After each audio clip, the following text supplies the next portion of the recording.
There's a field trip. There's a field trip? Yeah, to the air science or whatever. Air Science Museum. Or no, it's astronomy. Oh. Astronomy.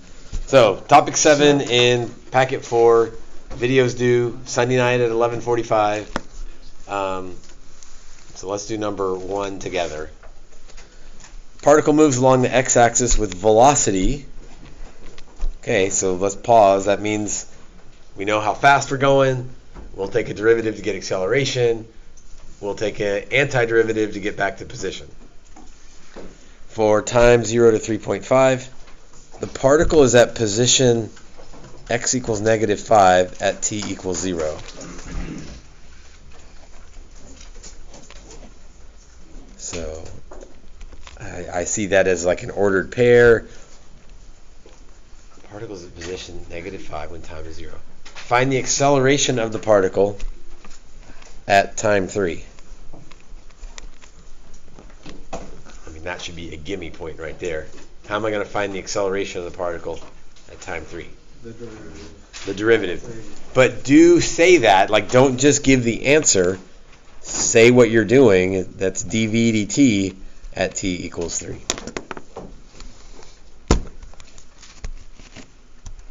So I'm going to put y1. Let y1 be v of t. I don't have to put that on my answer, but if I mess up and only say y1 later.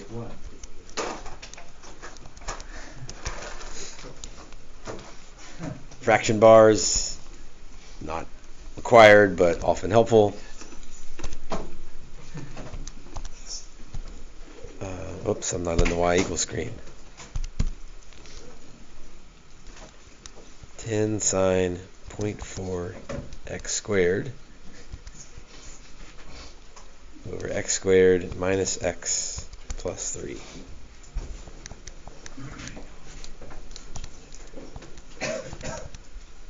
Squared minus x plus 3. There we go. I need to be in radians, and since I was in pre-cal last, this is probably in degrees, so make sure you're in radians. Y equals, I don't really need the window, but it says it goes from 0 to 3.5. I have no idea what the y values are, but I went -5 to 5 there.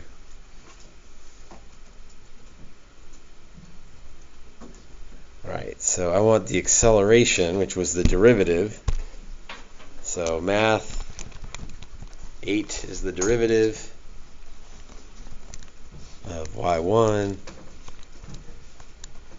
at 3, and that's all the work I have to show. Find the acceleration. Okay, this problem doesn't even have units, so I don't have to worry about meters per second squared. Find the position of the particle at time 3.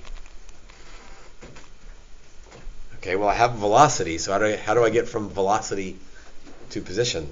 You have to take the antiderivative. You do antiderivative of the velocity. That will get me the change in position. Right? Because if you integrate a rate, you get a change in position. We want time equals 3, so I should definitely use 3 as one of my times. What should my other time be? Let's go 0 to 3, because I have at t equals 0, I know what x is.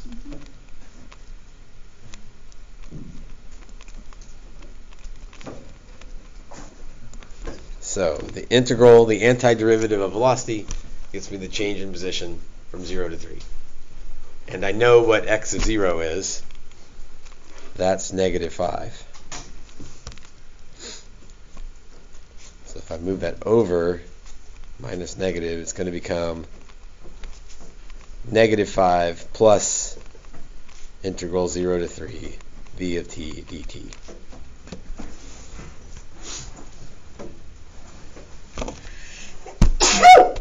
Bless you. Thank you.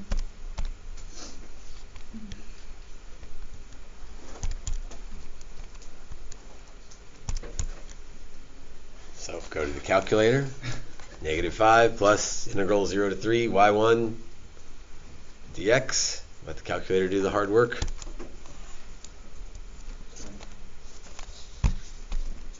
-1.76.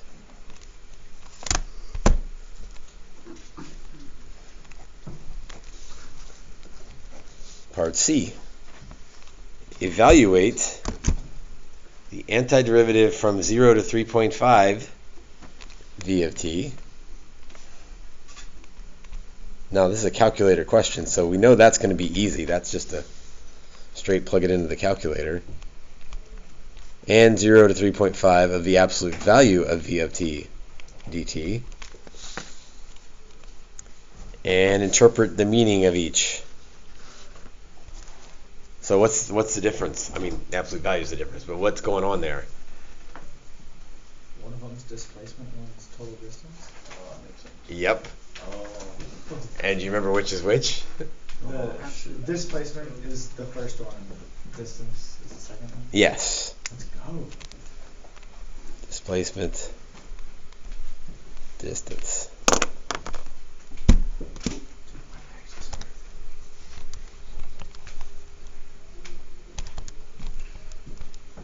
Whoops. So there's my displacement, 2.844.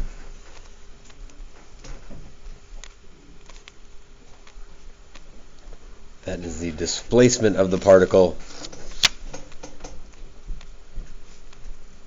from t equals 0 to t equals 3.5. Answer the question, but then be done, right? No paragraphs, just Be brief and get out. be brief, be brilliant, be gone. Like that's the explanation name of the game for these pre-response questions. Let's see, math 9, integrate 0 to 3.5. Do you know where the absolute value No mabs. No, magic button is under math, and then num. And old calculators will just say abs. If you've got one of the newer ones, it'll put the bars there.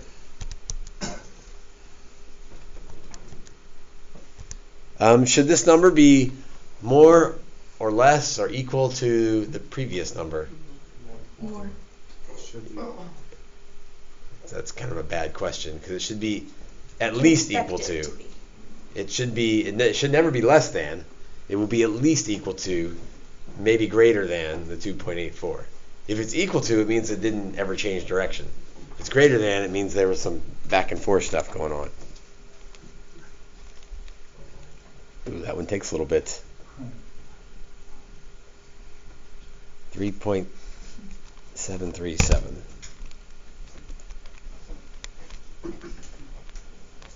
Is the total distance traveled from t equals 0 to t equals 3.5. You usually want to make sure you include those times in there so it's clear that your answer is very clear what you're talking about. I think that was it for part C. Evaluate them both, interpret the meaning of each. Right, part D. A second particle moves along the x-axis with position given by. Okay, be careful. That's position, not velocity. So I have v1 and x2. So let's be real careful here. At what time t are the two particles moving with the same velocity? So we have v already. That's t sine 0.4 t squared over t squared plus minus t plus 3. But I want v2. What's v2? V2. Yeah, it's just 2t minus 1. The derivative of the position. At what time are the two particles moving with the same velocity? So what do I need to do with those two? Set them equal to each other. So I need to know where v equals v2. Again, you've got to You can use the calculator, but make sure the grader knows what you're doing. So have V1 in there already. V2 is just 2x minus 1. I'm looking for an intersection. Nice and clean. Looks like there's only one intersection. Second calc, intersect. And if you get that far, it will walk you through the rest. First curve. Yes, I want the first curve to be y1. Enter. Second curve. Yep, I want the second curve to be y2. And then guess, so just go get over close to the intersection. And they intersect at 1.571. So at t equals 1.571.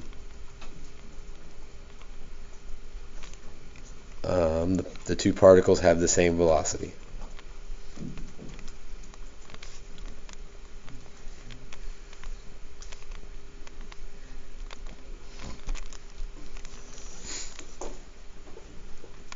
I would think you would hope for a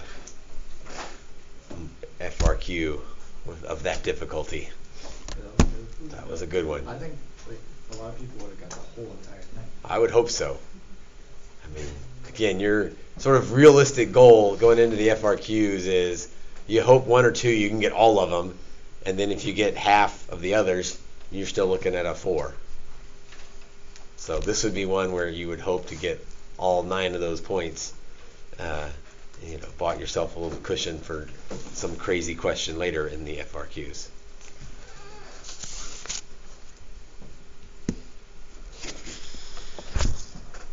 All right, why don't you take a few minutes